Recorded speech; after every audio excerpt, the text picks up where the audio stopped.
మన ప్రభువును రక్షకుడైన యేసుక్రీస్తు వారి పరిశుద్ధ నామంలో నాకు ఈ సమయాన్ని అనుగ్రహించిన దేవాతి దేవునికి మొట్టమొదటిగా కృతజ్ఞతాస్తుతులు చెల్లిస్తూ ఉన్నాను. రెండవదిగా అల్పుడనైన నన్ను మీ అందరి మధ్యలో దేవుని వాక్యాన్ని ప్రకటించడానికి నాకు ఈ సమయం ఇచ్చిన దైవజనులు, మనందరి ఆత్మీయ నాయకులు సూర్యప్రకాశ్ అన్నయ్య గారికి ప్రత్యేకమైన వందనాలు తెలియజేస్తున్నాను. ఈ సమయంలో దేవుని వాక్యాన్ని వినడానికి ఆసక్తితో ఎదురు చూస్తున్న మీ అందరికీ కూడా ప్రత్యేకమైన వందనాలు తెలియజేస్తున్నానమ్మా. ప్రార్థన చేసుకుని వాక్యంలోనికి అడుగు పెడదాం. పరిశుద్ధుడైన తండ్రి, మహోన్నతుడ, సర్వాధికారి, మీకు స్తుతులు స్తోత్రములు. గడిచిన ఆదివారం నుండి ఈ ఆదివారం వరకు మీ సజీవమైన రెక్కల చాటున కాచి కాపాడి ఏ ప్రమాదాలు మాకు జరగకుండా తండ్రి మీ సన్నిధిలో ఉన్న సంపూర్ణమైన సంతోషాన్ని అనుభవించడానికి ఈ సమయంలో తండ్రి ఈ నూతన దినం మా జీవితంలోకి మీరు అనుగ్రహించి ఇంతవరకు పాటల ద్వారా మీ సన్నిధిలో ఈ ఆరాధనలో మేమందరము పాలు పొందడానికి, మిమ్మల్ని ఆరాధన చేయడానికి, మిమ్మల్ని మేంపరచడానికి మీరు ఇచ్చిన ధన్యత కొరకు మీకు వందనాలు తండ్రి. లోకానుసారమైన విందులు వినోదాల్లో తండ్రి ఏమీ లేదని వారు గుర్తెరిగి తండ్రి మేమందరము మీ సన్నిధిలో ఉండి ఈ రీతిగా మిమ్మల్ని స్తుతించేటువంటి గొప్ప భాగ్యాన్ని ఇచ్చిన దేవా మీకు స్తుతులు తండ్రి. కొద్ది నిమిషాలు తండ్రి మీ మాటలు వినడానికి మేమందరము ఆసక్తితో ఎదురు చూస్తున్నాం ప్రభువా. ఆశ కలిగిన ప్రాణాన్ని తృప్తిపరిచే దేవుడు తండ్రి, నీ వాక్యం మాత్రమే శూన్యంలో నుంచి సమస్త సృష్టిని కలుగు చేసింది. నీ వాక్యమే తండ్రి చనిపోయిన లాజరును లేపింది తండ్రి. నీ మాటే అనేకమైన అద్భుత కార్యాలు చేసింది ప్రభువ. అటువంటి మాటను మేమందరము వినడానికి ఆసక్తితో ఎదురు చూస్తున్నాం తండ్రి. మా అందరిపై మీ కనుదృష్టి ఉంచండి. ఈ స్థలమంతా మీ పరిశుద్ధాత్మ శక్తి సమూహం చేత మీరు ఆవరించండి. ఏది కూడా తండ్రి ఇక్కడ వ్యర్థంగా మాట్లాడకుండా సంఘానికి, గ్రామానికి అవసరమైనటువంటి వాక్య భాగాన్ని మీరు మా అందరికీ దయచేయండి. వినేవారికి వినుబుద్ధి పుట్టించండి. వారి హృదయాల్లో మిమ్మల్ని గూర్చినటువంటి తృష్ణ కలుగు చేయండి. కృప చూపండి, సహాయం దయచేయండి. అదేవిధంగా బోధిస్తున్న మాకు కూడా మీ పిల్లలకు అర్థమయ్యే రీతిలో బోధించే వాక్శక్తిని అనుగ్రహించమని అడుగుచు మా ప్రభు అయిన యేసుక్రీస్తు వారి ద్వారా ఈ ప్రార్థన అతి మిక్కిలి వినయముతో అడిగి వేడుకొని పొందుకొని ఉన్నాం పరలోకమందున్న తండ్రి. ఆమేన్, ఆమేన్.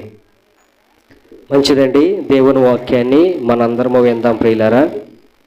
దయచేసి శ్రద్ధ కలిగి అందరూ కూడా దేవుని వాక్యాన్ని వినాల్సిందిగా మీ అందరికీ మనవి చేస్తూ ఉన్నాను. దేవుని వాక్యం ప్రకటించబడుతూ ఉన్నప్పుడు మీ దృష్టి అటు ఇటు పోకుండా, ఎవరితో మాట్లాడకుండా, అటు ఇటు చూడకుండా దేవుని మాటలు వినాలని మీ అందరికీ తెలియచేస్తున్నాను ప్రియులారా. దేవుని వాక్యం చాలా శక్తి గలది, బలము గలది.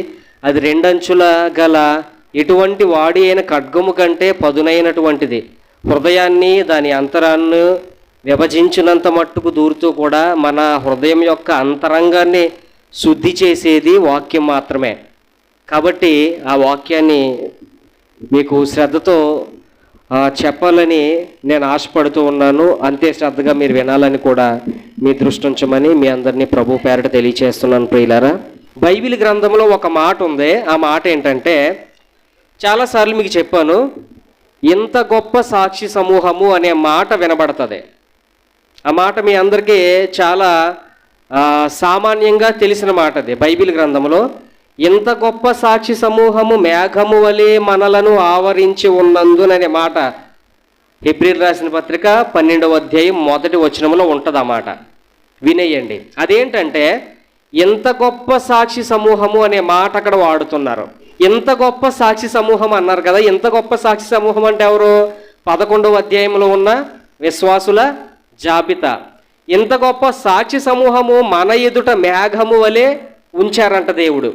మేఘము వలె ఎందుకు ఉంచారు దేవుడు అంటే, ఇప్పుడు చూడండి, పాత నిబంధన కాలంలో మేఘ స్తంభముగా దేవుడు నడిపించారా? ఇశ్రాయేలు ప్రజల్ని నడిపించారు కదండి. అయితే ఇప్పుడు కూడా మన ఎదుట దేవుడు ఒక మేఘాన్ని పెట్టారంట. ఎందుకు పెట్టారంటే, మన జీవితంలో మనము సరిగ్గా నడుచుకోవడానికి దేవుడు ఒక మేఘాన్ని పెట్టారు. ఆ మేఘం ఏంటంటే విశ్వాసుల జీవితాలు, అంటే 11వ అధ్యాయంలో ఉన్న విశ్వాసుల జీవితాలే కాదు, బైబిల్ గ్రంథంలో ఏ భక్తుణ్ణి తీసుకున్నా, ఏ వ్యక్తిని తీసుకున్నా తనలో ఉంచి ఎంతో కొంత మూల పాఠాలు మనము నేర్చుకోవాలి. బైబిల్ గ్రంథంలో ఏ వ్యక్తి జీవితాన్ని మనం పరిశీలించినా దానిలో ఉన్నటువంటి మంచి సుగుణాలు తీసుకోవాలి. వారు ఎక్కడ పడిపోయారో ఆ లూప్ హోల్స్, వాళ్ళు ఎక్కడ పడిపోయారో వాటిని విడిచిపెట్టి మనం అటువైపు వెళ్లకుండా సరి చేసుకోవడానికే మనం ప్రయత్నం చేయాలి. ఈరోజు మీ అందరికీ నేను పరిచయం చేయాలని ఆశపడుతున్నటువంటి రాజుగారి పేరేంటంటే సొలొమోను మహారాజు. చెప్పండి ఎవరమ్మా?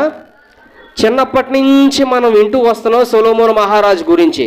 ఈయన అందరికీ తెలిసిన రీతిగానే ఈయన ఎవరంటే ఒక రాజుగారు. ఈయన ఇశ్రాయేలు ప్రజలను పరిపాలించిన రాజులలో ఈయన రాజు అన్నమాట. ఎవరి తర్వాత? తన తండ్రి అయిన ఎవరి తర్వాత?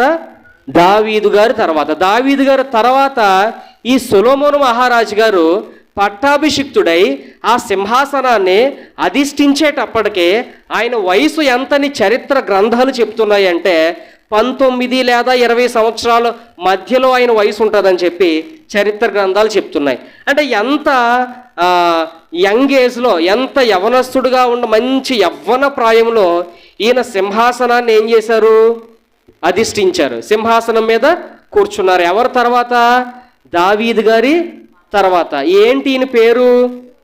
ఈయనే ప్రసంగి అని అంటారు, ఈయనే సొలొమోను అని అంటారు. తన తల్లి పెట్టుకున్న పేరు ఒకటే, ప్రజలు పెట్టుకున్న పేరు ఒకటే. ఇక అవన్నీ మనకి అంత ఇంపార్టెంట్ ఏం కాదు, తెలుసుకుంటారని.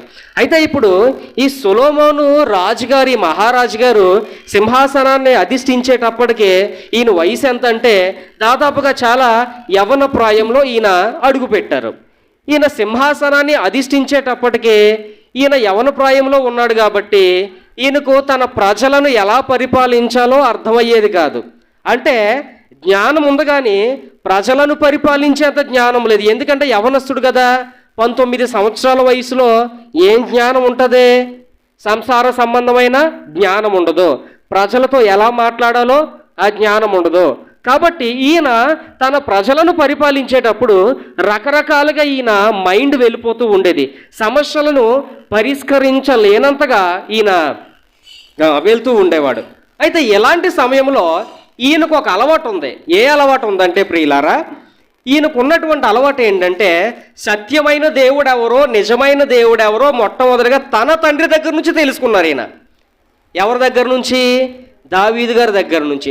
దావీదు గారి చిన్నతనంలో సొలొమోను మహారాజు గారికి కొన్ని జ్ఞాన సంబంధమైనటువంటి కొన్ని రియల్ ఇన్సిడెంట్స్, ఉదాహరణలు చెప్తూ ఉండేవాడు. ఇదేంటంటే, ఒరే బాబు, నేను ఒకప్పుడు గొర్రెలు కాసుకుంటూ ఉండేవాడిని. గొర్రెల దొడ్డిలో గొర్రెలు కాసుకున్నటువంటి నన్ను దేవుడు మహారాజుగా అభిషేకించి ఈ సింహాసనాన్ని, రాజ్యాన్ని మన చేతుల్లో పెట్టాడు.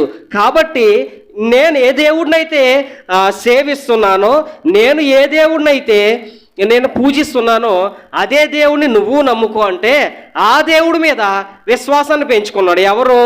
ఈ సొలొమోను గారు.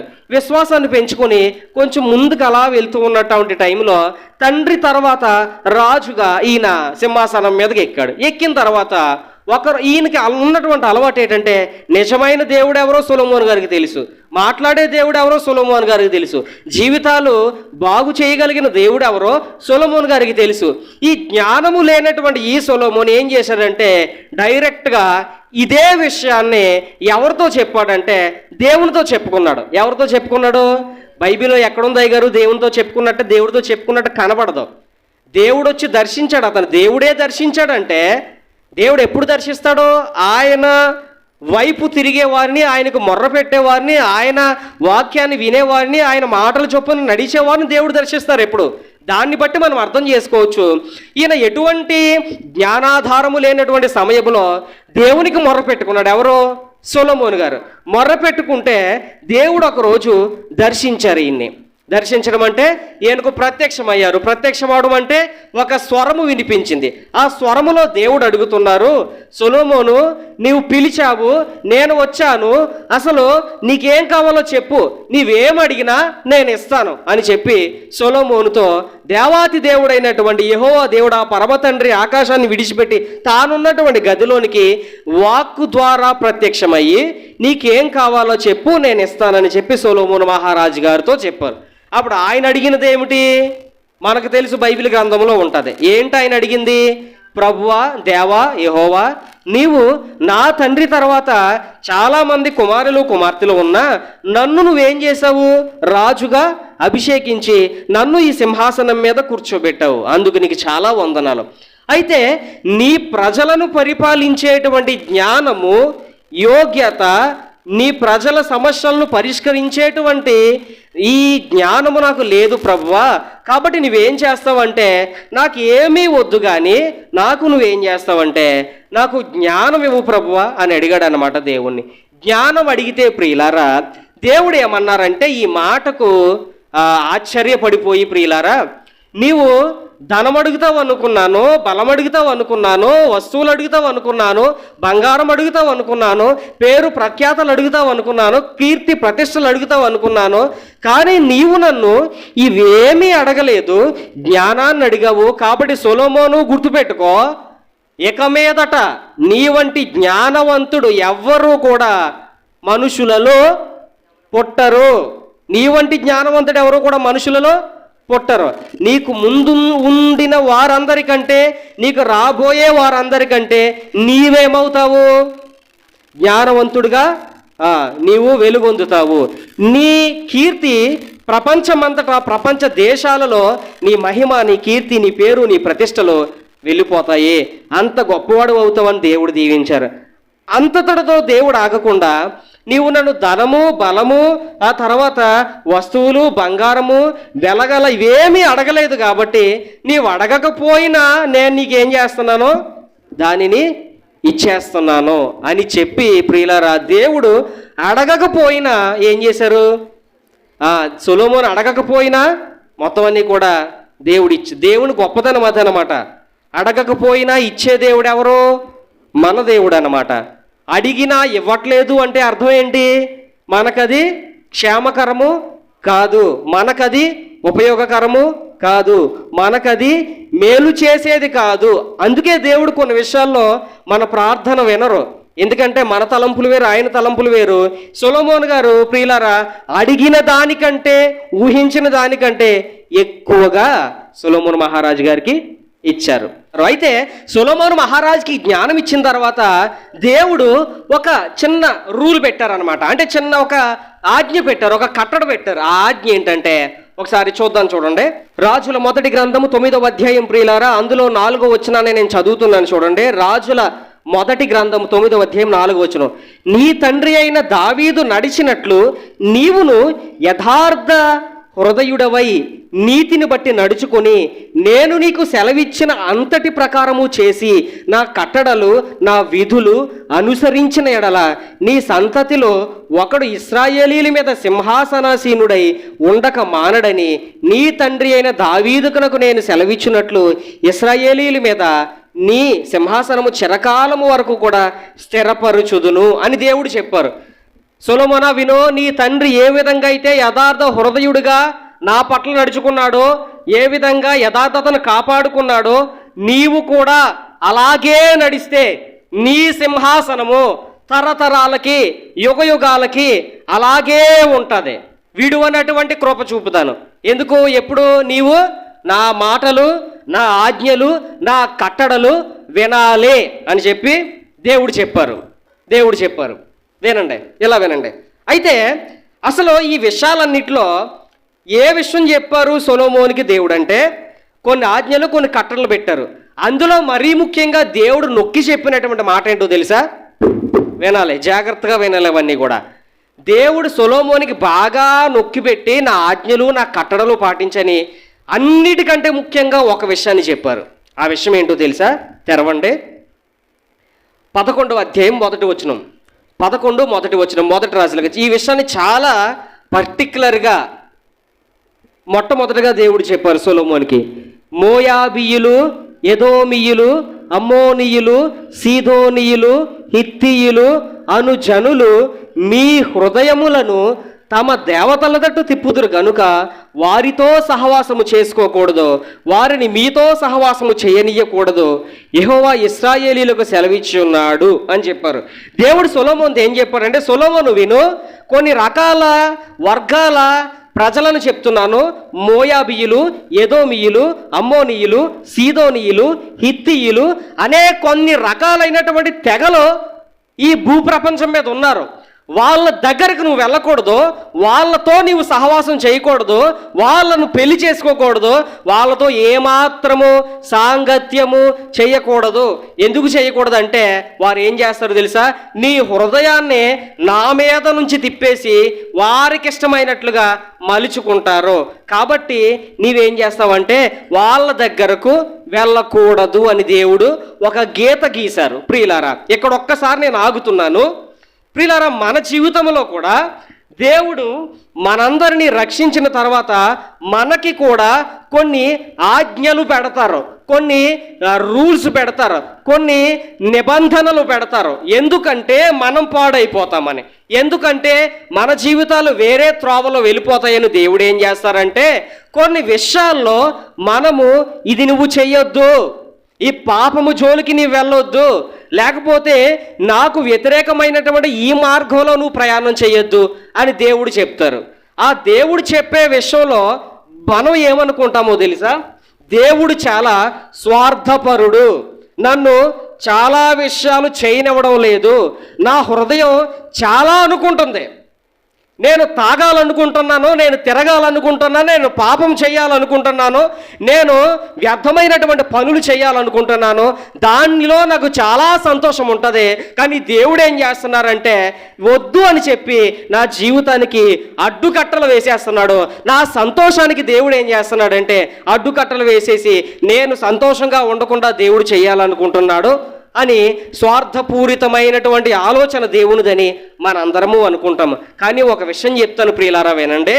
దేవుడు ఎందుకు మనలను కొన్ని విషయాల్లోకి వెళ్ళొద్దు అని చెప్తారంటే, సొలొమోన్ లాగే, నాన్న సొలొమోన్ విను, నీవు కానీ వాళ్ళతో కలిసావంటే నీవు నా నుండి ఏమైపోతావో వేరైపోతావు. నా నుండి వేరైపోతే, నా సన్నిధి నీకు లేకపోతే, నా కాపుదల నీకు లేకపోతే, నా ప్రసన్నత నీకు లేకపోతే, నా తోడు నీకు లేకపోతే ఈ ప్రపంచంలో నీవు ఏ మూలకెళ్ళినా అపజయాల పాలైపోతావు. నా సన్నిధి లేకుండా, నా ప్రసన్నత లేకుండా, నా కాపుదల లేకుండా నేను వద్దన్నా పని చేస్తే నిన్ను నా నుంచి కొంతమంది దూరపరి చేస్తారు. నిన్ను నా నుంచి దూరపరి చేస్తే నీవు సాతాను కబంధ హస్తాల్లోకి వెళ్ళిపోతావు. వాడు నీ జీవితం మీద అశాంతి, నెమ్మది లేకుండా సమస్యలతో కలిగినటువంటి దుఃఖకరమైనటువంటి జీవితంలోనికి నిన్ను తీసుకెళ్ళిపోయి నీ జీవితాన్ని నాశనం చేసేస్తాడు. కాబట్టి నీవు నా నుంచి వేరవ్వకో అని చెప్పి దేవుడు ఎక్కడైతే మనం ఆయన నుంచి వేరైపోయి చెడిపోయి పాపములో పడిపోయి సమస్యల పాలైపోయి మనం నలిగిపోయి దుఃఖకరమైనటువంటి జీవితంలోకి వెళ్ళిపోతామని దేవుడు మనలను ప్రేమించి వెళ్ళొద్దు పాపము జోలికి, వెళ్ళొద్దు వ్యసనాల జోలికి, వెళ్ళొద్దు నాకు ఇష్టం లేనటువంటి త్రోవల్లోనికి నీ వెళ్ళొద్దని దేవుడు ఏం చెప్తారో తెలుసా, అడ్డుకట్టలు వేస్తారు. ఎందుకో తెలుసా, మనం పాడైపోతామని దేవుడు ఆలోచించి నువ్వు పాడైపోతావు కాబట్టి నీవు ఆ మార్గంలోనికి దయచేసి వెళ్ళకని చెప్పి దేవుడు ఆజ్ఞలు పెడతాడు. ఇప్పుడు దేవుడి ఆజ్ఞలు పెట్టడంలో దేవునికి మన మీద ప్రేమ ఉందా, స్వార్థం ఉందా చెప్పండి? దేవునికి మన మీద ప్రేమ ఉండి ఆజ్ఞలు పెడుతున్నారా, లేకపోతే మన మీద స్వార్థం ఉండి దేవుడు ఆజ్ఞలు పెడుతున్నారా? చెప్పండి ఒక మాట. ప్రేమ ఉండే కదా, ప్రేమ ఉండేనా దేవుడు ఆజ్ఞలు పెడుతుంటా మన మీద? అవునండి. పలానా చోటకు నువ్వు వెళ్ళొద్దు అంటున్నారంటే దేవుడు ఎందుకు? మనల్ని ప్రేమించి మనం చెడిపోతామని, దేవుడి నుంచి వేరైపోతే సాతాను హస్తాల్లోకి వెళ్ళిపోతామని, మనం నాశనం అయిపోతామని దేవుడు వెళ్ళొద్దు అంటున్నాడు. ఇది ప్రేమ స్వార్థమా చెప్పండి? పాపం దేవుడు నిన్ను చెయ్యొద్దు అన్నాడంటే నిన్ను ప్రేమించే, అది నిన్ను నాశనం చేస్తుందని. దేవునికి ఇష్టం లేని త్రోవల్లోనికి వెళ్ళొద్దు అని దేవుడు చెప్పారు అంటే నీవు నాశనం అయిపోతావు, నేను నాశనం అయిపోతామని. ఇది అంతట్లో ఆజ్ఞలు పెట్టడంలో దేవునికి ప్రేమ ఉందా, స్వార్థం ఉందా? ప్రేమ ఉంది. ప్రేమ ఉన్న వ్యక్తులు ఎలా ఉండవు? ఒక తండ్రే ఉన్నాడు. బైబిల్ గ్రంథం ఏం చెప్తుందో తెలుసా? ఒకసారి తెరవండమాట. బైబిల్ గ్రంథం చాలా సూటిగా చెప్పింది ప్రియులారా. తండ్రి తనకిష్టమైన కుమారుణ్ణి గద్దించినట్లు యెహోవా తనను ప్రేమించే వారందరినీ గద్దిస్తాడు అని దేవుని వాక్యం చెప్తుంది ప్రియులారా. ఆ మాట మనందరం చూద్దాం. చూడండి, సామెతల గ్రంథం 3వ అధ్యాయము 12వ వచనం. సామెతల గ్రంథం 3వ అధ్యాయం 12వ వచనం. సామెతల గ్రంథం 3వ అధ్యాయం 12వ వచనం తెరవండి.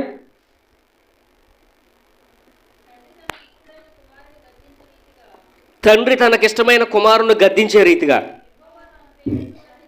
యెహోవా తనను ప్రేమించే వారిని చూసారా? దేవుడు ఎందుకు గద్దిస్తారంట? నిన్ను ప్రేమించి నువ్వు పాపం జోలికి వెళ్ళొద్దని దేవుడు సొలొమోను గారికి వేసినటువంటి అడ్డుకట్టలు, ఆజ్ఞలు నీ మీద పెడతారు. ఎందుకు? తండ్రి తనకిష్టమైనటువంటి కుమారుణ్ణి గద్దిస్తాడు. నీ పిల్లలు చెడిపోవాలని నువ్వు కోరుకోవు, నా పిల్లలు చెడిపోవాలని నేను కోరుకోను. కాబట్టి మనదే ఇంత ప్రేమ అయితే మనల్ని పుట్టించినటువంటి దేవుడు ఇంకెంత ప్రేమమయుడంటే, తండ్రి తనకిష్టమైనటువంటి కుమారుణ్ణి గద్దించే రీతిగా యెహోవా తనను ప్రేమించే వారిని ఏం చేస్తున్నాడో గద్దిస్తున్నాడు. అంటే ఆజ్ఞలు పెడుతున్నాడు. ఓ చోటకు వెళ్ళొద్దు అని చెప్తున్నాడు అనమాట. ఎందుకు చెప్తున్నాడంటే మనలను ప్రేమించి అనమాట. ఎలాగా? ఒక తండ్రి వలె మనం దేవునికి ఇష్టమైన వారం కాబట్టి దేవుడు ఆ చోటకే వెళ్ళొద్దని చెప్తున్నారు. ఇదే మాట ఇంకొక ప్రకటన గ్రంథంలో చూడండి. 3వ అధ్యాయం 19వ వచనం తెరవండి. 3వ అధ్యాయం 19వ వచనం. 3వ అధ్యాయము 19వ వచనం తెరవండి. ఈ 3వ అధ్యాయం 19వ వచనంలో ప్రియులారా, ఈ 3వ అధ్యాయం 19వ వచనంలో ఒక మాట ఉంది. ప్రకటన గ్రంథం, నేను ప్రేమించు వారందరినీ గద్దించి ఎవరిని శిక్షిస్తున్నారంట? దేవుడు ప్రేమించేవారిని, దేవుడు తనను ప్రేమించేవారిని గద్దించి, అంటే వెళ్ళొద్దు, ఇది చెయ్యొద్దు, ఇలా ఉండొద్దు, ఇలా మాట్లాడొద్దు అని దేవుడు గద్దించి ప్రేమించి శిక్షిస్తున్నాడంట. ఈ మాటలన్నిటి సారాంశం ఏంటో తెలుసా? దేవుడు మనలను ఎంతో ప్రేమిస్తున్నారు. ఎంతో ప్రేమించి ఏం చేస్తున్నారంటే ఆయన మనలను సొలొమోను గారికి ఇచ్చినటువంటి కొన్ని ఆజ్ఞలను మనకు కూడా పెట్టారు. అయితే మనలో ఉన్నటువంటి ఒక దుష్ప్రభావ భరితమైనటువంటి కార్యం ఏంటో తెలుసా? మన హృదయము దేవుడేది చెయ్యొద్దంటే దాన్నే చేస్తుంది. అవునండి, ఒప్పుకుంటారు ఈ మాట? ఒప్పుకుంటారా? ఈ మాట ఒప్పుకుంటారు నేను చెప్పింది? దేవుడు ఏదొద్దంటే అదే చేస్తాం. అవునా? అవునా? మనమే కాదు, యవనస్తులు కూడా నువ్వు ఆ తప్పు చేయకురా, పాపం చేయకురా అంటే వద్దన్నా ఎందుకు చేస్తారంటే దానిలో ఏదో ఉందనుకుని. అంతే కదా? దానిలో ఏదో ఉందనుకుని ఆ తప్పు, ఆ పాపం చేసి మొత్తం జీవితం అంతా నాశనం చేసుకుని చేతులు కాలిపోయిన తర్వాత ఆకులు పట్టుకుని కింద కూర్చుని ఏడుస్తుంటారు అన్నమాట. ఎందుకు? తెలియక. ఇప్పుడు ఈ సొలొమోను మహారాజు గారికి దేవుడు ఏం చేశారు? నాన్న, నువ్వు కొంతమంది వ్యక్తుల జోలికి వెళ్ళొద్దు అని దేవుడు ఏం చేశారు? చెప్పారన్నమాట. చెప్పిన తర్వాత ప్రియులరా, మరి సొలొమోను గారు ఏం చేశారో విన్నారా వినలేదంటే 11వ అధ్యాయం తెరవండి. అదే రాజుల గ్రంథం 11వ అధ్యాయము మొదటి నుంచి నేను చదువుతున్నాను చూడండి.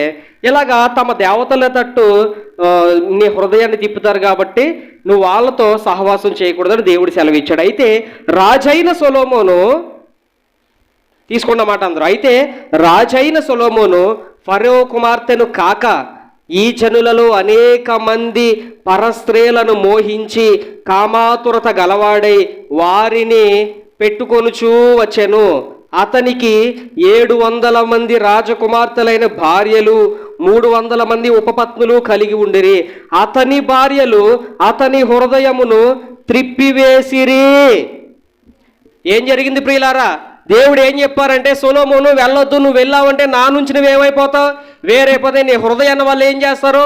తిప్పేస్తారని చెప్పితే దేవుడు చెప్పినటువంటి మాటను పక్కన పెట్టి అందులో ఏదో ఉందనుకుని ప్రియులారా వారికి ఆకర్షితుడైపోయి వారి దగ్గరికి వెళ్ళిపోయి ఒక్కొక్క స్త్రీలను పెళ్లి చేసుకుంటూ, ఒక్కొక్క స్త్రీలను మోహిస్తూ, ఒక్కొక్క స్త్రీని తాను గృహములో తాను తెచ్చుకొని పెట్టుకుంటూ దేవుడు వద్దన్నటువంటి జీవితంలోకి వెళ్ళిపోయి కొన్ని సంవత్సరాలు ఎలా ఆ లోక సంబంధమైనటువంటి సుఖభోగాల్లో అతను ఎంజాయ్ చేశాడంటే, ఆ పాపములో ఎంత ఎంజాయ్ చేశాడంటే ప్రియులారా అతను ఆ పాపంలో ఇంకా దేవుడు ఏమాత్రం కూడా అతనికి గుర్తులేదు. దేవుడు ఏమాత్రం కూడా గుర్తులేడు అన్నమాట. దేవుడు గుర్తులేడు, దేవుడు చెప్పిన మాట గుర్తులేదు అతనికి. విస్తారంగా పాపము చేస్తూ ఆ స్త్రీలతో అతను ప్రియులారా పాపము చేస్తూ నివసిస్తూ దేవుడు వద్దన్నటువంటి జీవితంలోకి వెళ్ళిపోయి కొన్ని సంవత్సరాలు తను ఏం చేశాడు తెలుసా? ఎంత బాగా తను సంతోషించాడంటే ఆ పాపంలో ఉండి. పాపం కూడా, మనం కూడా పాపంలోనికి ప్రవేశించిన తర్వాత మొదట్లో ఏమీ తెలీదు. మొదట్లో ఎంత బాగుంటుందంటే యేసుప్రభు వారు అందుకే చాలా తెలివిగా, నాకు అందుకే యేసుప్రభు వారు అంటే చాలా ఇష్టం. ఆయన ఒక మాట మాట్లాడతారు, నాశనానికి పోయే మార్గం ఎలాగుంది? విశాలంగా ఉంది. ఎలా ఉందంట నాశనానికి పోయే మార్గం? జీవ మార్గం ఎలాగుందంట? ఇరుకుగా ఉంది, ముళ్ళు ఉంటాయి ఇందులో. కానీ విశాలమైన మార్గం ముందు వెళ్తుంటే అబ్బా ఎంత బాగుందో ఈ దారి, పూల మీద నడుస్తున్నట్టుంది దారి. ఈ దారి ఎలా ఉందంటే నేను ఎప్పుడూ చూడనటువంటి సుఖభోగాలు, నేను ఎప్పుడూ అనుభవించలేనటువంటి సుఖ సౌఖ్యాలు నేను ఈ దారిలో చూస్తున్నాను. ప్రార్థనలో ఉంటే ఇంక అదే మిగులుద్ది నాకు. ప్రార్థన ప్రార్థన ప్రార్థన, పాటలు. ఈ భక్తిలో ఉండి పాపం చేయకుండా పరిశుద్ధతో నీతితో సమాధానంతో బ్రతికేవాడు అలాగే ఉండిపోతాడు. కానీ ఒక్కసారి దేవుని విడిచిపెట్టి పైకి వస్తే ఈ విశాలమైనటువంటి ఈ మార్గంలో, ఈ ప్రపంచంలో, ఈ ప్రయాణంలో దేవుడు ఇవ్వలేనటువంటి సుఖ సౌఖ్యాలు నాకు ఈ పాపం ద్వారా వస్తున్నాయని మన జీవితంలో కూడా ప్రియులారా చాలామంది మనం ఏమనుకుంటామంటే పాపంలోకి ప్రవేశించిన తర్వాత ఈ రకంగానే అనుకుంటాం. ఏమనుకుంటాం? దేవుడి దగ్గర ఉంటే ఆ ప్రార్థన తప్ప నాకేమీ మిగలలేదు. దేవుడి దగ్గరకు ఉంటే వాళ్ళు వేసే 10 రూపాయలు, 20 రూపాయలు, 50 రూపాయలు తప్ప నాకేం మిగలేదు. దేవుడి దగ్గరికి వెళ్తే సంపూర్ణ ప్రార్థనకి వెళ్తే ఆ టీ తప్ప నాకేం దొరకట్లేదు. ఇలా అనుకుంటుంటాం మనం. కానీ ప్రియులారా చూడండి, ఈ సొలొమోను మహారాజు గారికి దేవుడు చెప్పాడు వెళ్ళొద్దని, వెళ్ళాడు. కొన్ని సంవత్సరాల వరకు సంతోషించాడు. అయితే చివరికి ఇదంతా అయిపోయే టైంకి అతని హృదయం ఏమైందంట? ఏం చేశారంట? తిప్పేశారు. ఎవరో ఆ స్త్రీలు తిప్పేసి దేవుడి నుంచి దూరపరిచేసి తనకున్న సమస్తాన్ని దోచుకుని అందరూ విడిచిపెట్టి వెళ్ళిపోయారు. ఎవరినే? సొలొమోను గారిని. ఇప్పుడు వృద్ధుడైపోయిన తర్వాత దేవుడు చెప్పినటువంటి మాట గుర్తొచ్చింది సొలొమోను మహారాజుకి. ఏం గుర్తొచ్చిందో తెలుసా? ఆ రోజు దేవుడు చెప్పాడు, నేను ఈరోజు ఎలాగో చిన్ని చేశాను, కానీ ఎవరు చెప్పింది నిజమైంది అని అనుకుంటున్నాడు సొలొమోను. దేవుడు చెప్పిందే నిజమైంది. అందుకే ప్రియులారా బైబిల్ గ్రంథంలో ఒక మాట ఉంటుంది, ఒకని మార్గము వానికి ఎలా కనబడుతుంది? యథార్థంగా కనబడుతుందంట. ఒకని ఎదుట వాడికి ఉన్నటువంటి మార్గము చాలా యథార్థంగా కనబడుతుంది. తుదకు అది దేనికి దారితీస్తుంది? మరణానికి దారితీస్తుంది. అది చదువుతాను చూడండి, ఆ లేఖన భాగం తెరవండి. సామెతల గ్రంథం ప్రియులారా 14వ అధ్యాయము 12వ వచనం. సామెతల గ్రంథం 14వ అధ్యాయం 12వ వచనం. 14వ అధ్యాయం 12వ వచనం. ఒకని ఎదుట సరైనదిగా కనబడు మార్గము కలదు, అయితే అది తుదకు మరణమునకు దారి తీస్తుంది. నీ ఎదుట కనబడుతున్నటువంటి మార్గము సరైనదిగా నీకు కనబడవచ్చు. నీవు ఆనందిస్తున్నటువంటి పాపం అనేటువంటి మహాసముద్రము, ఆ విశాలమైనటువంటి దారి నీకు యథార్థంగా కనబడవచ్చు. నీవు తాగుతున్నటువంటి మద్యపానము నీకు ఎంతో మొత్తనిస్తూ నిన్నేం చేయొచ్చు అంటే ప్రపంచాన్ని మర్చిపోయేలా చేయొచ్చు. నీవు చేస్తున్నటువంటి అక్రమమైనటువంటి దారి, అపవిత్ర సంబంధమైనటువంటి కార్యాలు, హృదయ ఆలోచనలు నీకు సరిగ్గా కనబడతాయి. కానీ దేవుడు చెప్తున్నాడు ఇక్కడ, ఒకని ఎదుట సరైనదిగా కనబడే మార్గము వాడు ముందుంటది, అయితే అది తుదకు ఏం చేస్తుంది? మరణానికి దారి తీస్తుంది. నువ్వు వెళ్ళే మార్గం నీకు బాగానే కనబడవచ్చు, దేవుడు చెప్పింది వదిలేసి నీకంతా కరెక్ట్ అయ్యే ఉండొచ్చు, కానీ అది తుదకు ఏమైపోతుంది? మరణానికి దారి. ఇక్కడ కూడా చూడండి, సొలొమోను కూడా చాలా ఎంజాయ్ చేశాడు ఆ పాపంలో పడిపోయి. చివరికి వచ్చేటప్పటికి అందరు స్త్రీలు దోచుకుని ఏం చేశారంటే అతన్ని విడిచిపెట్టి వెళ్ళిపోయారు. ఒంటరిగా మిగిలిపోయాడు. ఇప్పుడు కూర్చొని ఆలోచిస్తున్నాడు, అయ్యో నా దేవుడు ఒక రోజు చెప్పాడు వద్దని చెప్పాడు, వెళ్ళొద్దని చెప్పాడు, కానీ ఈరోజు నా జీవితము ఆయన మాట వినకుండా చేయకూడని పనిచేసి ఒంటరిగా నేనేమయ్యాను? మిగిలిపోయాను. కాబట్టి నీ ముందున్నటువంటి మార్గము సరైనదని అనుకుంటున్నావా? నీవు దేవుని విడిచిపెట్టి దేవుని మాటలు పక్కన పెట్టి సువార్త ప్రకటించబడుతున్నా, దైవ సేవకుడు బల్లగుద్ది ఇది చెయ్యొద్దు అని చెప్తున్నా ఇంకా చేస్తున్నావంటే నీ ఎదుట సరైనదిగా కనబడుతుంది ఆ మార్గము, కానీ తుదకేమైపోతుంది? మరణానికే దారి తీస్తుంది, త్రోవ తీస్తుంది. నరుని హృదయాలోచనలు అనేకాలు ఉంటాయి, దాని వెంట పరిగెట్టేస్తుంది. కానీ గుర్తుపెట్టుకోండి, బైబిల్ ఇంకో మాట ఉంటుంది, నరుని హృదయాలోచనలు అనేకాలు, కానీ యెహోవా తీర్మానమే ఏంటంట? యెహోవా తీర్మానమే స్థిరం. దేవుడు ఒక మాట చెప్పాడంటే ఆషామాసి పుస్తకం అనుకుంటున్నావా బైబిల్ అంటే నీకు ఈరోజు? ఇదేదో నల్ల అక్షరాలతో ఉన్నటువంటి తెల్ల పేపర్లతో ఉన్న నల్ల అట్టతో ఉన్న ఎర్ర అంచుతో ఉన్నటువంటి పుస్తకం అనుకుంటున్నావా? మనుషుడు రాసింది అనుకుంటున్నావా బైబిల్ అంటే? జీవ గ్రంథం ఇది. ఇందులో రాయబడినటువంటి ఒక్క మాట కూడా ఏం కాదు, సున్నైనా పొల్లైనా తప్పిపోదు. మనం అనుకుంటూ ఉంటే ఇవి రాతలే అనుకుంటాం, కాదు, ఇవి రాతలు కాదు, సాక్షాత్తు దైవ గ్రంథం ఇది. ఈ గ్రంథంలో ఉన్నటువంటి మాటలు అశ్రద్ధ చేస్తూ మన ఎదుట కనబడినటువంటి మార్గంలో మనం వెళ్ళిపోతున్నాం అనుకోండి. చూడండి సొలొమోను జీవితం ఎలాగైపోయిందో. వద్దని చెప్పాడు దేవుడు, వెళ్ళాడు, కానీ దేవుడు చెప్పిందే జరిగింది. కాబట్టి మీ అందరికీ చెప్తున్నాను ప్రియులారా, యెహోవాను విడిచి శ్రమల పాలైపోయాడు ఎవరు? సొలొమోను గారు. ఈరోజు కూడా దేవుని మార్గాన్ని విడిచిపెట్టి, దేవుని మాటలు విడిచిపెట్టి, సహవాసాన్ని విడిచిపెట్టి, ప్రార్థన పరుల గుంపును విడిచిపెట్టి, లోకములో ఏదో సంపాదించుకుందామని దేవుణ్ణి అశ్రద్ధ చేస్తూ వెళ్తున్నావు కదా. దేవుడు చెప్తున్నాడు ఏంటో తెలుసా? యెహోవాను విడిచి వేరొకరిని ఆశ్రయించే వాడికి ఏం కలుగుతాయి? శ్రమలు కలుగుతాయి. ఆ మాట గుర్తుందా మీకు? తెరవండి ఆ మాట. కీర్తనల గ్రంథం ప్రియులారా 16వ అధ్యాయం 4వ వచనం చదవండి. కీర్తన గ్రంథం 16వ అధ్యాయం 4వ వచనం చదవండి. కీర్తన గ్రంథం 16వ అధ్యాయం 4వ వచనం తెరవండి. యెహోవాను విడిచి వేరొకరిని అనుసరించేవాడికి శ్రమలు విస్తరిస్తాయి. ఎవరికి శ్రమలు విస్తరిస్తాయి? యెహోవాను విడిచిపెట్టి వేరొకరిని అనుసరించే వారికి శ్రమలు విస్తరించడం అంటే వస్తాయని కాదు, పెరిగిపోతాయి, ఎక్కువైపోతాయి. యెహోవాను విడిచి మరి ఈరోజు దేవుని విడిచిపెట్టేస్తున్నావేమో సొలొమోను మహారాజు వలె. ఎలాగైపోయాడు చూడండి, ఒంటరి అయిపోయాడు. శ్రమలు ఊరికే రావండి. ఇంకొక మాట ఉంటుంది, శ్రమలంట భక్తిహీనులకే వస్తాయంట. భక్తిహీనులు అంటే ఎవరో తెలుసా? అరా కొరాగా అటో గడుగు ఇటో గడుగు వేస్తుంటారు చూడండి, అది పోనిచ్చుకోరు ఇది పోనిచ్చుకోరు చూడండి. భక్తిహీనులు అంటే వీళ్ళనమాట. వీళ్ళకి దేవుడు అంటే సరైన భక్తి ఉండదు, దెయ్యం అంటే సరైన భయం ఉండదు. ఈ రెండింటిని కంపేర్ చేసుకుంటూ దీనికి ఎట్టాల్సిన దీనికి, దానికి ఎట్టాల్సిన దానికి, దేవుడు కూడా నిన్ను ఎక్కడ పెట్టాలో అక్కడే పెడతాడు. అర్థమవుతుందా? దేవుడు కూడా మనల్ని ఎక్కడ పెట్టాలో అక్కడే పెడతాడు. మనం కూడా దేవునికి మనమే ఎంత తెలివైన మనం అంటే మరి ఆకాశ మహాసాలు పుట్టించినటువంటి ఆ దేవుడు ఈ మనుషుని ఎంతండి మనుషులు మనం దేవుని ముందు. దేవుడు సృజించినటువంటి ఒక్క సూర్యున్నే కళ్ళతో చూడలేకపోతున్నాం మనం. అది దేవుణ్ణే మోసం చేద్దాం అనుకుంటే దేవుడు లేనాడు అనుకుంటున్నారా? బైబిల్ అబద్ధం అనుకుంటున్నారా ప్రియులారా? యెహోవాను విడిచి వేరొకరిని ఆశ్రయిస్తే శ్రమలు పెరిగిపోతాయి.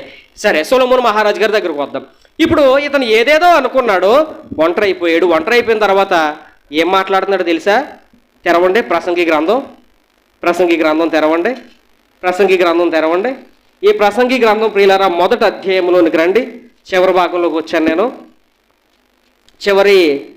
ఈ ప్రసంగి గ్రంథం మొదటి అధ్యాయంలోనికి రండి, చివరి భాగంలోకి వచ్చాను. అంతా అయిపోయిన తర్వాత ఈ ప్రజలందరూ సొలొమోను దోచుకొని వెళ్ళిపోయి అతని హృదయాన్ని తిప్పేసిన తర్వాత ఏం మాట్లాడుతున్నాడు తెలుసా? మొదటి అధ్యాయము 2వ వచనాన్ని చదవండి. వ్యర్థము అని ప్రసంగి చెప్పుచున్నాడు. వ్యర్థము సమస్తము ఏంటంట? ఇంగ్లీష్లో వేస్ట్ అంటారు. వేస్ట్ అంటే చెత్త, వేస్టేజ్, పనికిరానిది అని అర్థం అనమాట. వ్యర్థం సమస్తము వ్యర్థమే. మనం అనుకుంటూ ఉంటాం ఈ పాస్టర్లకు పని పాట ఏముండదు, ఈ క్రైస్తవులకు పని పాట ఏముండదు, వ్యర్థం సమస్తం వ్యర్థం అంటున్నారు. మరి డబ్బు ఇచ్చే సుఖం దేవుడు ఇస్తాడా? మీకు డబ్బు ఇవ్వగలిగే సుఖం దేవుడు ఇస్తాడా? దేవుడు ఇవ్వగలడా? ఈ లోక సంపదలు సుఖ సౌఖ్యాలు భోగభాగ్యాలు ఇచ్చేటువంటిది నీ దేవుడు ఎక్కడ ఇస్తాడో ఇదంతా వ్యర్థమని చెప్తున్నావు అనుకుంటాం కదా కొంతమంది మనం తెలివైన వాళ్ళం. అయితే మీకు నేను ఇక్కడ చెప్తున్నటువంటి సొలొమోను మహారాజు ఎవరంటే సామాన్యమైన వ్యక్తి కాదు. అతను ఏదో చిన్న భూభాగాన్ని పరిపాలించేసి వెళ్ళిపోయినటువంటి రాజు కాదు. అలాంటి రాజు ఇప్పుడు వరకు ప్రపంచంలోనే పుట్టలేదు, బ్రతికుండగా కూడా ఇంకెవడో పుట్టడం. దేవుడిచ్చినట్టు వాగ్దానం సొలొమోను. అసలు అతను ఎటువంటి వ్యక్తో తెలుసా? ఎలాంటి వ్యక్తో తెలుసా? సొలొమోను మామూలు వ్యక్తి అనుకున్నారు. సొలొమోను అంటే ఎంత గొప్పవాడో తెలుసా? అతడు అనుభవించినటువంటి స్టేటస్ ఇప్పటికీ కూడా ఎవడు అనుభవించలేదు. ఆ కాలంలోనే ఆ టైంలో అంటే టెక్నాలజీ అభివృద్ధి చెందలేనటువంటి ఆ రోజుల్లోనే ఎంత గొప్పగా బతికాడంటే ఇప్పుడు ఏదో కారు కొనుక్కుంటే నా అంతటోడు లేడనుకుంటున్నాం కదా మనం. ఒక ఇల్లు కట్టుకుంటే ఇల్లు మీద ఇంకో బిల్డింగ్ వేస్తాయి బాబు నా అంతటోడు లేడనుకుంటాం కదా మనం. ఆ రోజుల్లోనే ఎలా బ్రతికాడంటే ఆ బ్రతుకు ఇప్పటికి భూమి మీద బ్రతికిన వాడు ఎవ్వడో ఉండడు. ఎలా బతికాడు నేను ఒకసారి చూపిస్తాను చూడండి. ఆయన వ్యర్థం సమస్తం వ్యర్థం అంటున్నాడు కదా. ఏంటి వ్యర్థం అని చెప్పుకున్నాడు అతను? ఒకసారి చూడండి 2వ అధ్యాయము. నేను మొత్తం చదువుతాను, మీ అందరి ముందు పెడతాను, చదవండి ఒకసారి. చదువుతాం చూడండి. 2వ అధ్యాయం నుంచి మనం ఇక్కడ చదువుతాం. ఎన్నో వచనం అంటే 4వ వచనం చూడండి. నేను గొప్ప పనులు చేయబూనుకొంటిని, నా కొరకు ఇల్లు కట్టించుకొంటిని, ద్రాక్ష తోటలు నాటించుకొంటిని, నా కొరకు శృంగార వనములను చేయించుకొని వాటిలో సకల విధములైన ఫలవృక్షములను నాటించి తిని, ఫలవృక్షముల నారుమల్లకు నీరు పారుటకై నేను చెరువులు తవ్వించుకొంటిని, పనివారు పనికత్తెలు సంపాదించుకొంటిని, నా ఇంట పుట్టిన దాసులు నాకున్నారు, యెరూషలేము నందు నాకు ముందుండిన వారందరికంటే ఎక్కువ పశువుల మందలు గొర్రెల మేకల మందలు బహు విస్తారముగా సంపాదించుకున్నాను. నా కొరకు నేను వెండిని, నా కొరకు నేను బంగారాన్ని, రాజులు సంపాదించు సంపదను, ఆయా దేశములలో దొరుకు సంపదను సమకూర్చుకొంటిని. నేను గాయకులను, గాయకు రాండ్రను, మనుషులిచ్చు సంపదలను సంపాదించుకొని బహుమంది ఉపపత్నులను ఉంచుకొంటిని. నాకు ముందు యెరూషలేము అందున్న వారందరికంటే నేను గనుడనై అభివృద్ధి పొందితిని. నా జ్ఞానము నన్ను విడిచిపోలేదు. నా కన్నులు ఆశించిన వాటిలో దేనిని అవి చూడకుండా నేను అభ్యంతరం చేయలేదు. మరియు నా హృదయము ఈ పనులన్నిటిని బట్టి సంతోషింపగా, సంతోషకరమైనది ఏదియు అనుభవింపకుండా నేను నా హృదయాన్ని నిర్బంధింపలేదు. ఇదే నా పనుల అన్నిటి వలన నాకు దొరికిన భాగము. అయితే అప్పుడు నేను చేసిన పనులన్నిటినీ వాటి కొరకై నేను ప్రయాస పడినదంతయు నేను నిదానించి వివేచింపగా అవన్నీ వ్యర్థమైనవిగాను, ఒకడు గాలికి ప్రయాస పడినట్లుగాను కనబడింది నాకు. నేనెన్నో గొప్ప పనులు చేయబోనుకున్నాను, నా కొరకు అన్నీ సంపాదించుకున్నాను, నేను జీవించిన జీవితమే ప్రపంచంలో ఎవరికే లేదు ఆ రోజుల్లో అని సొలొమోను చెబుతూ, ఇంత ఎలా ఉండగా ఇవన్నీ ఎలా కనబడుతున్నాయి అంటే, ఒకడు గాలికి ప్రయాసపడినట్లుగా కనిపించింది నాకు. అంటే సొలొమోను జీవితంలో ఉన్నటువంటి ఆలోచన ఏంటో తెలుసా? దేవుడు లేనటువంటి ఈ ధనం, దేవుడు లేనటువంటి ఈ సంపద, దేవుడు లేనటువంటి ఈ వెండి బంగారము వెలగల రాళ్ళు సంపదలు కీర్తి ప్రతిష్టలు ఇవేమి కూడా యేసు ప్రభువు లేకుండా, దేవుడు లేకుండా అన్నీ కూడా ఏంటి? వేస్ట్ అన్నమాట. ఈరోజు చెప్తున్నాను వినండి. దేవుడు వద్దనుకుని ధనం మీద నీ హృదయం ఉందా? దేవుడు వద్దనుకుని బంధువుల మీద నీ హృదయం ఉందా? దేవుడు వద్దనుకుని నీ సొంత ధర్మశాస్త్రం మీద నీ హృదయం ఉందా? దేవుడు వద్దనుకుని నీ బంగారం మీద, నీ పొలాల మీద, నీ ఆస్తిపాస్తుల మీద ఉన్నాయా? నీకంటే గొప్పగా బతికినటువంటి రాజు సొలొమోను ఏం చెప్తున్నాడంటే, ఇవన్నీ గాలికి ప్రయాసపడినట్లు అయిపోయాయి. నా జీవితంలో ఉండాల్సిన లేడు, అన్నీ ఉన్నాయి, కానీ ఇవన్నీ ఎవడ పాలవుతాయి, కాబట్టి ఇవన్నీ వ్యర్థమని చెప్తున్నాడు. ఎప్పుడో తెలిసి చెప్పేది ముసలోడు అయిపోయిన తర్వాత. ముసలోడు అయిపోయిన తర్వాత కూర్చుని బాధపడుతున్నాడు అనమాట. ఏం బాధపడుతుంది తెలుసా? అయ్యో నా దేవుని నేను దూరం చేసుకున్నాను, వద్దన్న పనులు చేశాను, నేను నాశనం అయిపోయాను, ఇన్ని ఉన్నాయి, అన్నీ కూడా ఏంటి? వ్యర్థం. మరి సొలొమోను దగ్గరికి వెళ్ళి మనం, బాబు అలాగైతే ఇప్పుడు మరి అసలు ఏముండాలి జీవితంలో అని అడిగాం అనుకోండి, అప్పుడు కూడా ఒక మాట చెప్తున్నాడు. చివరి అధ్యాయంలోనికి రండి ప్రసంగం. అప్పుడు కూడా ఒక మాట చెప్తున్నాడు ఆయన. చివరి అధ్యాయంలోనికి రండి. ఏది చివరి అధ్యాయము? 12వ అధ్యాయంలోనికి రండి. ఈ 12వ అధ్యాయంలో ప్రియులారా 13వ వచనాన్ని ఒక్కసారి చదవండి ఎవరైనా. ఇదంతా విన్న తర్వాత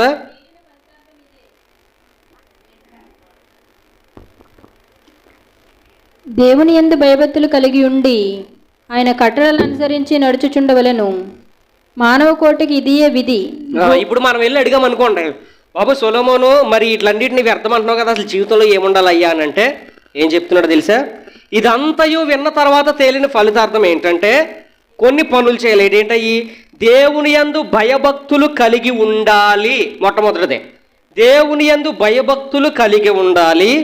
ఆయన కట్టడలను, ఆయన ఆజ్ఞలను అనుసరించి నడుచుకోవాలి. మానవ కోటికి అంతటికి ఇదే విధి. ఏమంటున్నాడు సొలొమోను గారు? ఏదన్నా జరగవచ్చు, కానీ ఒకటే చెప్తున్నాను, జీవితంలో నేను ఇదంతా చేసిన తర్వాత ఒకే విషయం చెప్తున్నానని ఏమన్నాడంటే, ఇదంతా విన్న తర్వాత ఒకటి జీవితంలో మనం చేయాల్సింది ఏంటంటే దేవుని యందు భయభక్తులు కలిగి ఉండి ఆయన కట్టడలు, ఆయన ఆజ్ఞలను అనుసరించి నడుచుకోవాలి. ఎంతకు మించి ఉన్నతమైన జీవితం వేరొకటే లేదు అనుకుంటా. ఈ మాట వినగానే ఏమనిపిస్తుంది తెలుసా? ఇదే కదా దేవుని యందు భయభక్తులు కలిగి ఉండి, అన్నీ ఇలాంటి మాటలు ఉంటాయి. అబ్బా ఆ స్టేటస్లు వేరు, ఏ స్టేటస్లు వేరు. ఒక్కసారి దేవుణ్ణి విడిచిపెట్టి ధనంలోకి వెళ్తే మరి అది ఇచ్చే సంతోషం ఎవ్వరు ఇవ్వలేరు అనుకుంటాం కదా. ఈ మాటలు వినబడుతున్నా సరే నీ హృదయం మారు మనసు పొందకుండా దేవుణ్ణి వద్దనుకుని వెళ్ళిపోయింది అనుకోండి, అక్కడ కూడా కిందో మాట చెప్తున్నాడు. ఆ మాట కూడా చదవండి.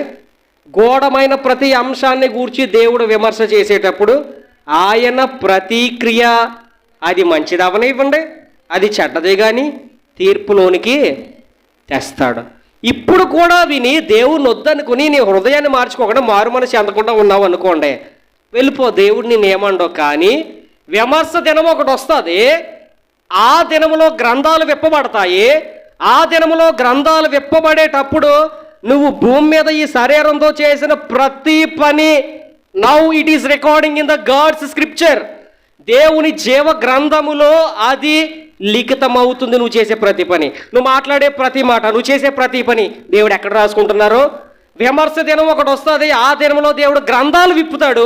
దేవుడు గ్రంథాలు విప్పేటప్పుడు నువ్వు చేసింది మంచిదవనే, నువ్వు చేసింది చెడ్డదవనే ప్రతిదీ దేవుడు ఏం చేస్తాడో తీర్పులోనికి తీసుకొచ్చి, పోయిన వారం చదువుకున్నాం, అవన్నీ నీ కన్నులు ఎదురు పెట్టి వరుసగా నిన్ను గద్దించే రోజు ఒకటే వస్తుంది. అప్పటి వరకు నేను మౌనంగానే ఉంటాను. మరి అప్పటి వరకు నువ్వు ఏం చేస్తావు ప్రభు అంటే, ప్రకటన గ్రంథంలోకి వెళ్ళిపోతే ఏమన్నాడు తెలుసా? అన్యాయస్తును అన్యాయస్తుడిగానే ఉండనివి, దొంగను దొంగగానే ఉండనివి, వ్యభిచారిని వ్యభిచారిగానే ఉండనివి. ఇదిగో నేను వస్తాను కదా, వచ్చేటప్పుడు ఎవరికి ఏ జీతం ఇవ్వాలో నాకు తెలుసు, అప్పుడు నేను ఎవరికి ఎలా తీర్పు తీర్చాలో తెలుసు. ఇప్పుడు ఏదో 4 రూపాయలు ఉండడం వల్ల, 4 ఆస్తుపాస్తులు ఉండడం వల్ల, 4 తలాంతులు ఉండడం వల్ల దేవుడు వద్దని కూడా చాలామంది అయిపోతాం. ఎవడరా నన్ను ఆపేదని వెళ్ళిపోతాం కదా. గుర్తుపెట్టుకోండి, అంత గొప్పగా బతికినోడే దేవుడే కావాలనుకున్నాడు. ఇది విని కూడా మారు మనసు పొందకపోతే ఒకానొక రోజు వస్తుంది, గ్రంథాలు విప్పబడతాయి. ఆ రోజు దేవుని కన్నుల ఎదుట దేవుడు ఏమంటాడు తెలుసా? గెట్ అవుట్ ఫ్రమ్ మీ, అక్రమము చేసే వాళ్ళారా నా దగ్గర నుంచి. ఆ రోజు అంటావు, ప్రభు పాటలు పాడాను, నేను ప్రభు ఆరాధన చేశాను, కీబోర్డ్ వాయించాను, కాంగు కొట్టాను, వాక్యం చదివాను, ప్రార్థన చేశాను, నిన్ను ఎరగను నేను, బయటికి పో నువ్వు. అప్పుడు అంటావు, దెయ్యాలు వెళ్ళగొట్టాను ప్రభు. ఎవడకు కావాలి దెయ్యాలు వెళ్ళగొడితే? నా మాట విని నువ్వు బ్రతికవా? బ్రతకలేదు, ఆతలకు పో. స్వస్థతలు చేశాను ప్రభు. ఎవడకు కావాలరా స్వస్థతలు చేస్తే? నువ్వు కావాల్సిందే నా మాటలు వినకుండా నీ స్వస్థతలు, నీ దెయ్యాలు, నీ ఆస్తిపాస్తులు, ఇలాగ నువ్వు బ్రతికావు. కానీ నా మాటలు విన్నావా నువ్వు? నా మాటలు అనేక మందికి తెలిపావా? నువ్వు సరిగ్గా జీవించావా? జీవించలేదు. కాబట్టి నువ్వు ఏమైపోతావు? అపవాదికి వాడికి సిద్ధపరిచినటువంటి దూతల్లోనికి వెళ్ళి. ఇదంతా జరగకుండా ఉండాలనే తన్ను ప్రేమించి, మనల్ని ప్రేమించి, తండ్రి తనకిష్టమైన కుమారుని గద్దించినట్లు నిన్ను నన్ను దేవుడు గద్దిస్తున్నాడు, ప్రేముండి గద్దిస్తున్నాడు. మరి ఈ మాటలు విని కూడా మారు మనసు పొంది ప్రేమించే దేవుడి దగ్గరికి రాలేవు అనుకోండి, సొలొమోన్ గారు ముసలుడు అయిపోయిన తర్వాత ఏం ఉపయోగం మాటలు చెప్పుకుంటే? మనం కూడా ముసలుడు అయిపోయిన తర్వాత దేవుడి దగ్గరికి వచ్చామనుకోండి, నువ్వు పాట పాడగలవా? ప్రార్థన చేయగలవా? దేవుని కోసం పాటుపడగలవా? కాబట్టి వయస్సులో యవ్వన ప్రాయం ఉండగానే నీ సృష్టికర్తను ఏం చేసుకోవాలి? స్మరణకు తెచ్చుకోవాలి. ఆయన వేసిన బాటలో నడవాలి. ఆయన బాటలో నడిస్తే మొదట శ్రమలే, మొదటి ఇబ్బందులే, మొదటి కష్టాలే. కానీ ఒక కొండ మీద నోవాహు ఉన్నటువంటి ఓడను దేవుడు ఒక కొండ మీద నిలిపడి ప్రియులరా. అలాగే మన జీవితాన్ని కూడా ఎత్తైనటువంటి శిఖరం మీద నిలిపి అనేక వందల మందికి ఆశీర్వాదకరంగా దేవుడు నేను మార్చబోతాడు. ఆయనలో ఉంటే అంత గొప్పగా నిన్ను ప్రపంచానికి పరిచయం చేస్తాడు దేవుడు. కాబట్టి ఈ సొలొమోను మహారాజు గారి జీవితం ద్వారా ఆయన వద్దన్న పని చేసి పాడైపోయాడు. మీరు అలా అవ్వకూడదని దేవుడు హెచ్చరిస్తూ మిమ్మల్ని ప్రేమిస్తున్నాడు దేవుడు. మళ్ళీ చెప్తున్నాను, దేవుడు మిమ్మల్ని ప్రేమిస్తున్నాడు కాబట్టి ఆయన మనల్ని గద్దిస్తున్నాడని ఈ మాటలు మీ అందరికీ తెలియచేస్తూ ప్రభు మన వినికిడిలో ఈ వాక్య భాగమును దీవించి ఆశీర్వదించునుగాక. ఆమేన్, ఆమేన్.